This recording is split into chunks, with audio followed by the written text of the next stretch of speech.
Hey, I'm John Cannell, and today on Preppy Kitchen we're making some quick and delicious cranberry orange muffins. So let's get started. First off, set your oven to 400 so it's nice and hot. And now in a large bowl, we're gonna combine our dry ingredients, starting with 2 cups or 240 grams of all-purpose flour. The secret to these muffins is really not using too much flour. A scale is gonna be your best friend here. If you don't have one, just make sure to fluff your flour up and sprinkle it into your measuring cup, then level it off. Good. To puff things up, we're gonna use 2 teaspoons of baking powder, 1 and 2. If you've not made this recipe before, these are flavor-packed, melt-in-your-mouth muffins. So much better than store-bought, and it's a very, very quick and easy recipe. They come together in a snap. For some contrast, we're using half a teaspoon of salt. Sprinkle that in. Set your scale aside. Grab a whisk, and whisk it up. If your flour was at all lumpy, it just happens sometimes, just sift it out. It's your best bet. You really want to distribute your salt and baking powder so everything tastes the same and they all rise evenly. Set your dry ingredients aside, and now grab a medium bowl and we're going to make an amazing orange sugar. Back to the scale, I want 1 cup or 200 grams of granulated sugar. To get the most orange flavor in here, we're gonna use the orange zest and express or press all those oils out into the sugar. It's gonna be so delicious and it gives you just tons and tons of flavor. And in this recipe, the sugar is gonna sweeten the muffins, but it's also gonna soften them. They're gonna have a lovely, tender texture because of the sugar.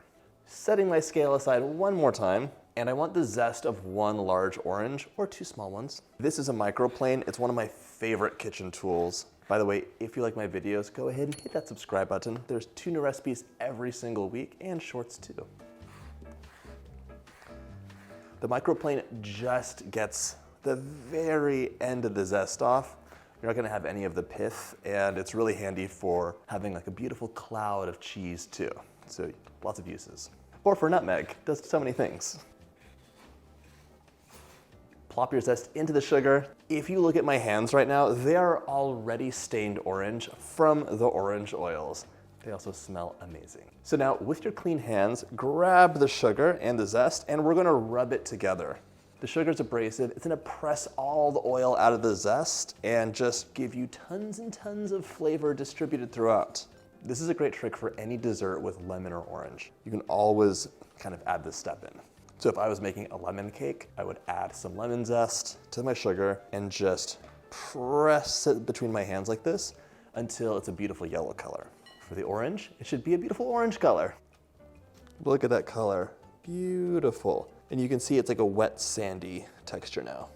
You zested your orange, you might as well juice it too, so give it a slice, juice it up, and make sure there are no seeds.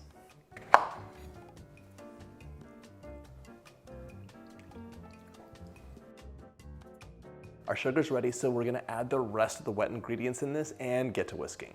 This bowl is a bit small, just transferring it to a larger one. We need some fat in here to have that wonderful texture and richness. I'm gonna use half a cup of vegetable oil. Any mild oil will work. You could use olive oil. And if you love the taste of butter, you could even go a 1/4 cup of butter that's been melted and a 1/4 cup of oil. It's up to you. Add that in. A half cup or 120 mils of milk. You could use a non-dairy milk if lactose isn't your friend. 2 large room temperature eggs. These are the binding agent that'll hold everything together. It's always best if they're room temperature, but if it's cold, it's not the biggest deal. A 1/4 cup of freshly squeezed orange juice. Orange juice that's been freshly squeezed is 1 quintillion% different than the orange juice you would buy at the market that's been stored for a year and like had perfume added and like being reconstituted. They're nothing alike. 2 teaspoons of vanilla.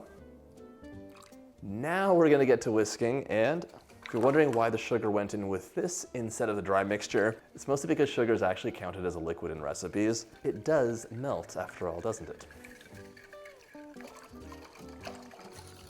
This smells so good already. I can just tell what it's gonna be like in the oven.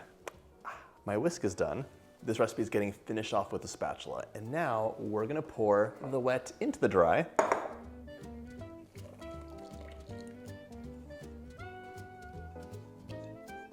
no remaining liquid. I'm gonna stir this together with my spatula until I just have a few streaks of flour left, so until it's almost combined. The two things that can go wrong in this recipe are adding too much flour, it'll be dry and bready, and then over mixing your batter. If you do that, the water that we've added from the milk and the orange juice will activate the gluten in the flour, and instead of having a beautiful, like, melt in your mouth muffin, you're gonna have something that's denser and chewier, and it'll even taste different. It's very sad. So just until the flour's almost disappearing, be very gentle.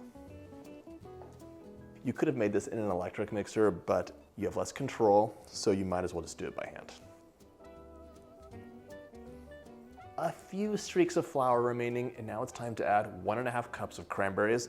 You could add fresh, you could add frozen. If you're using frozen, just make sure they're still frozen and not thawed, and you'll have to add a few more minutes of bake time onto your muffins. Add your cranberries in, and now stir gently to distribute. This is also gonna finish mixing the batter because those last streaks of flour will disappear. Make sure you scrape the bottom of your bowl so that you have no hidden streaks of flour. And then as soon as that happens, we are ready to get these into our muffin tin. Grab your muffin pan and we're gonna plop some papers in. I get some questions about papers. Do you use a paper at all? The small cupcake paper or the big bakery muffin paper? And I wanna show you what the difference is, so later on in the video, you can compare and contrast. My working theory, by the way, is that this will insulate the muffin so that it can have more rise time, just like a baking strip would. So I'm gonna add 3 in as a little test. Distribute the batter evenly between your muffin papers. And if you want to make this recipe your own, feel free to adjust. I might finish these off with some sanding sugar, but if you have a streusel topping that you love using, that would be great on that too. It could be brown sugar streusel or a regular one. Into the tall muffin papers.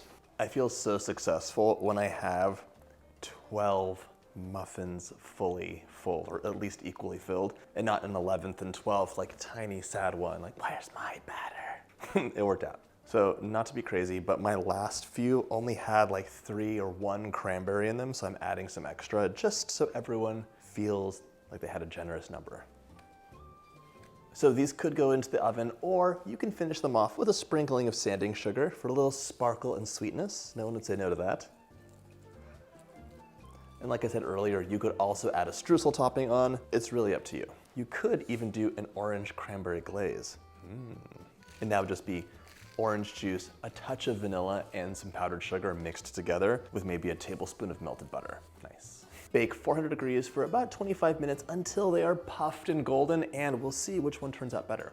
In you go. Out of the oven, and what a difference. These are both delicious, but the bakery papers let them rise about 50% more, and they look so dramatic and beautiful. Your cranberry orange muffins can be stored in an airtight container in the fridge for 3 to 5 days, but you definitely want to heat them up in the microwave for like 20 seconds at half power or so, just so they come back alive, otherwise they'll be kind of sad. You could also freeze them for up to 2 months.